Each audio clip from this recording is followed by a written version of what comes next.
Hello friends, welcome back to our own channel. This is CA Bhanugar and today is 4th of September 2023 and let's start our analysis for the day. Let's start by analyzing the chart of Nifty. Nifty के chart को हम जैसे analyse कर रहे थे कि 19250 19300 Nifty के लिए एक सपोर्ट का काम कर रहा था, वहीं अपसाइड से एक फॉलिंग ट्रेंड लाइन मार्केट के लिए एक रेजिस्टेंस का काम कर रही थी। फ्राइडे को एक काफी बुलिश अच्छी कैंडल बनी थी, काफी एक बुलिश कैंडल हमें मार्केट में दिखाई दी थी। आज के चार्ट को हम अगर 15 मिनट्स टाइम फ्रेम पे एनालाइज करते हैं तो हम देखते हैं कि फर्स्ट 15 टू 1 आवर एक मार्केट में थोड़ा सा सेलिंग प्रेशर क्रिएट हुआ, बट जो ट्रेंड लाइन पहले रेजिस्टेंस का काम कर रही थी आज मार्केट ने वहीं से सपोर्ट लिया और फिर एक अच्छा बुलिश मार्केट हमें लास्ट के 2 घंटे में दिखाई दिया। तो जैसे हम देख रहे हैं कि मार्केट अब सपोर्ट कर रही है 19250 19300 के लेवल, एक आगे भी सपोर्ट का काम करेंगे। इस फॉलिंग ट्रेंड लाइन का भी मार्केट ने आज सपोर्ट लेके एक मोमेंटम मार्केट में कंटिन्यू रहा। तो जैसे अगर इन आने वाले दिनों में भी अगर ये वाले लेवल्स को मार्केट होल्ड करती है तो हम फिर से एक मार्केट में बुलिश मोमेंटम देखने को मिल सकता है। Let us now discuss the chart of Nifty IT sector. IT sector जैसे हमने कुछ दिन पहले ही बात की थी कि एक यहाँ पे ब्रेकआउट की तैयारी इस सेक्टर में होती है हमें दिखाई दे रही है। अगर हम देखते हैं कि 2022 पे निफ्टी आईटी सेक्टर एक अपने पीक पे था, ऑलमोस्ट 40,000 के लेवल्स ने क्रैक किया था, बट उसके बाद से जैसे भी यूक्रेन के वॉर की वजह से, यूएस में इन्फ्लेशन की वजह से, उसके बाद से निफ्टी थोड़ा वीक होता गया और एक काफी अच्छी करेक्शन इसने अप्रॉक्स 26,000 के लेवल्स के आसपास दिखाई है। बट लास्ट के कुछ 1.5 साल से आईटी सेक्टर सेम रेंज में परफॉर्म कर रहा है। अपसाइड में 31,650 600 के लेवल्स पे बार बार आके रेजिस्टेंस का काम कर रहा है और नीचे के लेवल्स पे 27,000 के आसपास है। बट अब लास्ट के कुछ वीक से निफ्टी आईटी एक अपसाइड रेजिस्टेंस के पास कंसोलिडेशन दिखा रहा है। अगर हम इसको डेली टाइम फ्रेम पे देखते हैं तो आज इसने इस रेजिस्टेंस का एक ब्रेकआउट दिया है।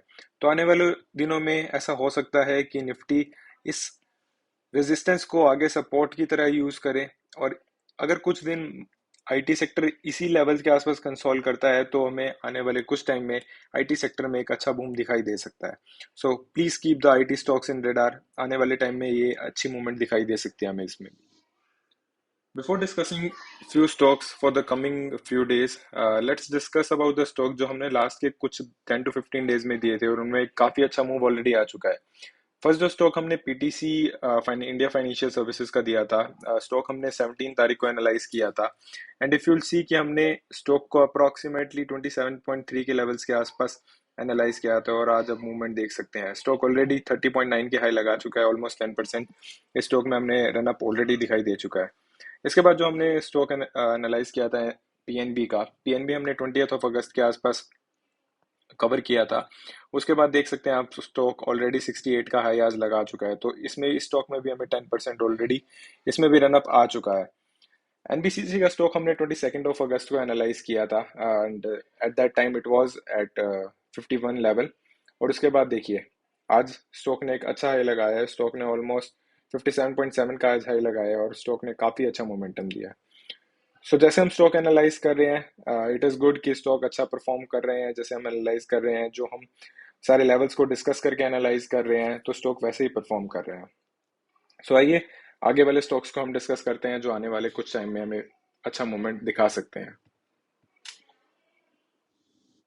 सो the first stock for the day is West Coast Paper का।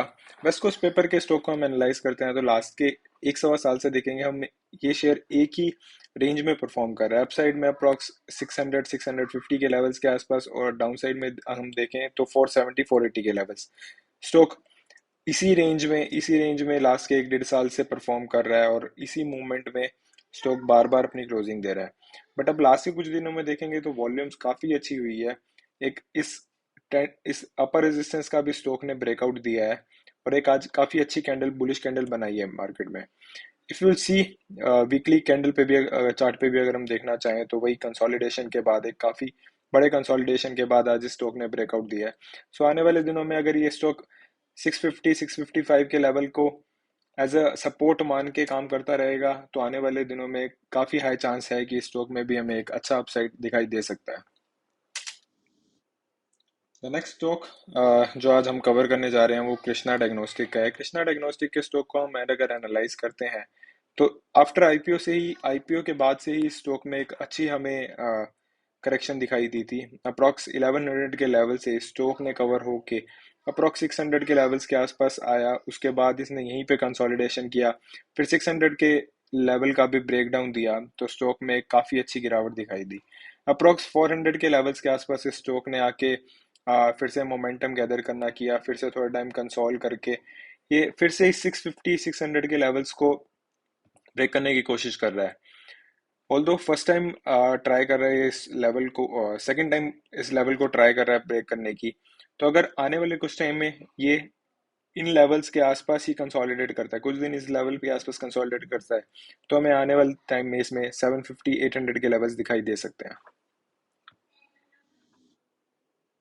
इनके अलावा हमें एक दो स्टॉक्स और से दिखाई दे रहे हैं चार्ट्स पे, जो कि रेन इंडस्ट्रीज का है और इसके अलावा यस बैंक का है।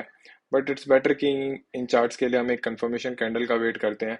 अगर इनमें एक कंफर्मेशन कैंडल हमें आने वाले एक दो दिनों में दिखाई देती है तो हम आने वाली वीडियोस में इन स्टॉक्स को भी कवर करेंगे। निफ्टी आईटी जैसे मैंने पहले ही बात की थी, एक अच्छा ब्रेकआउट मोमेंटम इसमें हमें दिखाई दे रहा है। तो जो लोग लॉन्ग टर्म के लिए होल्ड करना चाहते हैं, लॉन्ग टर्म स्टॉक्स जो आईटी सेक्टर के देखना चाहते हैं और आईटी सेक्टर में इन्वेस्ट करना चाहते हैं, इट्स बेटर कि आप आईटी वीज में इन्वेस्ट करें। क्योंकि IT sector just because of few reasons last एक डेढ़ साल से डाउन ट्रेंड में था, बट आने वाले टाइम में आईटी सेक्टर एक अच्छा परफॉर्मेंस दे सकता है अपसाइड में। So keep accumulating. और जैसे मैं हमेशा कहता हूँ, और the videos of ours is just for educational purpose. हमारा सिर्फ एक एजुकेशन प्रोवाइड करना ही पर्पस है। We do not give any sell और buy recommendation. So please consult before before taking any trade from your financial advisor. अगर कोई भी ट्रेड लेते हैं तो इट्स बेटर कि आप अपने फाइनेंशियल एडवाइजर से कंसल्ट करें और उसके बाद ही ट्रेड लें। So I hope you learn something new today.